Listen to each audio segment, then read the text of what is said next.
그렇습니다. 그리고 핵심은 우리 독립운동 역사를 인정 안 하겠다는 거냐? 이거거든요. 예. 나라 잃고 얼마나 많은 그 의병들이, 예, 청년들이 많이 싸워서 나라를 만들었는데 이제 와서 그걸 다 허물겠다? 그 있을 수 없는 일입니다. 자. 김경수 전 지사 복권이 됐어요. 그런데 네. 조윤선, 현기환, 안종범, 원세훈 싹 다 사면 복권이 됐습니다. 이 얘기가 언론에 잘 안 나와요.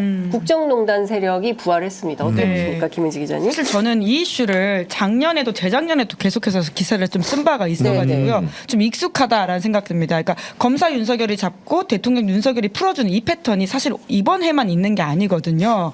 결국 대통령이 굉장히 본인을 제왕적이라고 생각한다라고 하는 이야기를 할 수밖에 없는데 결국 본인은 언제나 무오류라고 생각하는 건가라는 생각이 들 수밖에 없어요. 잡아놓고 심지어는 유죄를 끌어냈던 그 수사에 대해서 본인이 풀어준다라고 하는 이 이물감을 왜 못 느낄까.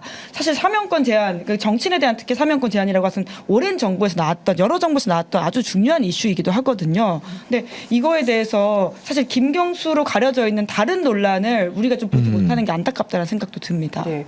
이제 구경 기자님께 이것 좀 여쭤볼게요. 네. 국민통합 화합의 계기라고 하는데 되겠습니까? 이게 사실은 뭐 여당 사람이 뭐 야당 사람 풀어주면은 국민 통합이고 또 뭔가 자기가 처벌했던 사람을 또 다시 이렇게 구제를 해주면 용서가 되고 화합이고 네. 사실은 문헌상으로 단어를 따지면 맞을지 모르지만 국민들이 바라는 용서와 통합인지는 정말 모르겠고요. 네. 왜냐하면 기본적으로 아까 김은지 기자도 잘 설명을 했지만 조윤선 전 청와대 정무수석 같은 경우에는 문학의 블랙리스트 쉽게 얘기해서 표딱지를 붙여가지고 진보 성향의 문화인들한테 지원 같은 것들을 끄는 거거든요. 그리고 현기환 전 청와대 정무수석 같은 경우에도 화이트리스트 이거 같은 경우는 일부 보수단체들에 대한 지원을 공표 필요 이상으로 많이 했던 부분들이겠죠. 그리고 안종범 전 정책조정수석 같은 경우에도 대기업들의 팔을 비틀어서 이제 어떻게 보면 자금을 강요했다가 박근혜 네. 대통령을 위해서 했다가 문제가 돼서 사법 처리가 된 분들 아닙니까? 그렇기 때문에 국민들은 여전히 국정농단이라는 사건들 명확히 기억을 하고 있고 그것이 단순히 그냥 말 그대로 이들에 대한 사법 처리만 끝난 게 아니고 박근혜 전 대통령을 사법 처리함에 이르렀고 뭔가 이제 그 국정 운영을 바꾸게 되는 태세를 바꾸게 되는 계기가 됐기 때문에 아무도 잊고 계시지가 않습니다. 더군다나 또 이제 조현오 전 경찰청장의 경우에도 그 보면은 이명박 정부 시절에 댓글 여론 공작에 관여한 혐의가 있지 않습니까? 들으면 하나하나 죄가 되게 중한데 뭔가 이거를 죄가 없다고 하거나 그리고 자격 상실됐던 부분들을 다시 복권을 시켜주려고 한다고 한다면은 뭔가 더 명료한 설명이 필요하다. 두루뭉술하게 개념적이고 추상적인 어휘로 국민들을 설득할 게 아니고 이분들이 어떤 필요에 의해서 사면과 복권이 돼야 되는지를 낱낱이 좀 해설을 해달라. 네. 이게 말 그대로 이런 식으로 된다면 그냥 대통령이 가진 고유 권한에 의거한 은전 이상 이하도 아니게 느껴지기 때문에 이 제도에 대한 근본적 의문을 제기할 수밖에 없다. 이런 말씀을 좀 드리고 싶습니다. 민주당은 그래도 대체로 환영하는 분위기 아닙니까? 뭐 아무래도 이제 또 김경수 전 지사의 유죄 판결에 대해서 부당하다고 여기고 있는 민주당의 전반적 정서가 있기 때문인데요. 네. 그럼에도 불구하고 사실 사면권 제한이라고 하는 것은 민주당도 오랫동안 해왔던 이야기입니다. 민주당 정부 대통령들도 그런 공약들을 꽤 내걸어 왔었고요.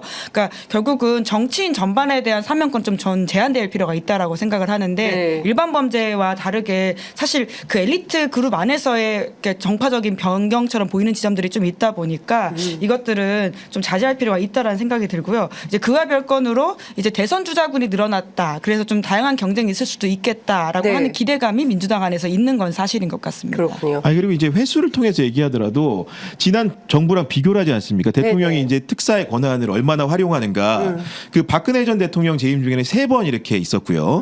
문재인 전 대통령이 5번 있었습니다. 근데 윤석열 대통령 임기 반환점을 아직 안 돌았는데 똑같이 5번을 행사했거든요. 네. 그 남은 기간을 생각하면 또 더 행사할 가능성이 높기 때문에 과거의 정부와 횟수를 비교하더라도 이번 그 정부의 횟수가 많은 편에 속한다는 수량적인 측면도 얘기할 수 있을 것 같습니다. 연말 독일에서 귀국할 예정이라고 하는데 그의 향후 행보는 어떤 전망들이 그 기자들과에서 돌아요? 김경수 전 지사 같은 경우는 아무래도 캐릭터적 분석을 하시는 분들이 많던데요. 네. 김 전 지사는 우선 조금 상대적으로 그렇게 튀는 스타일이 아니다 보니까 좀 점잖다라는 평가를 받고 있지 않습니까? 그래서 당장은 들어와도 무언가 적극적으로 하진 않고 좀 정중동의 행보를 하면서 사람들 만나고 공부하고 그러지 않겠냐라는 식의 이야기인데요.